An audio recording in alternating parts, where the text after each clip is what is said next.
ராணிப்பேட்டை மாவட்டம் சோளிங்கர் சட்டமன்ற தொகுதியில் மதசார்பற்ற முற்போக்கு கூட்டணி சார்பில் போட்டியிடும் காங்கிரஸ் வேட்பாளர் AM முனிரத்னம் தீவிர வாக்கு சேகரிப்பில் ஈடுபட்டார். முன்னதாக தேவாலயத்தில் நடைபெற்ற சிறப்பு பிரார்த்தனையில் கலந்து கொண்ட அவருக்கு நிர்வாகிகள் சார்பில் சிறப்பான வரவேற்பு அளிக்கப்பட்டது. அப்போது மக்களிடையே பேசிய அவர், சிறுபான்மை மக்களை ஒருபோதும் திமுக கூட்டணி கைவிடாது என்றும் அவர்களுக்கு எப்போதும் உறுதுணையாக இருக்கும் என்றும் உறுதியளித்தார். மத்திய அரசின் நிதி சேவை முடக்கத்தால் சிறுபான்மை மக்கள் சந்திக்கும் சிரமங்களை சுட்டிக்காட்டிய அவர், நானும் ஒரு கிறிஸ்தவ பள்ளியில் படித்தவன்தான், எங்கள் குடும்பத்தில் இன்னும் கிறிஸ்துமஸ் கொண்டாடும் வழக்கம் உள்ளது என குறிப்பிட்டார். செல்லும் இடமெல்லாம் செய்தி.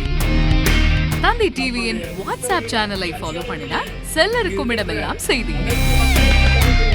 இதோ QR கோட், இப்பவே ஸ்கேன் பண்ணுங்க, ஃபாலோ பண்ணுங்க. என்னுடைய இயக்கம் சிறுபான்மையினருக்கு கை கொடுப்பதை தவிர கைவிடாது. இனி செல்லும் இடமெல்லாம் செய்தி. தந்தி டிவியின் வாட்ஸ்அப் சேனலை ஃபாலோ பண்ணினா செல்ல இருக்கும் இடமெல்லாம் செய்தி. இதோ QR கோட், இப்பவே ஸ்கேன் பண்ணுங்க, ஃபாலோ பண்ணுங்க.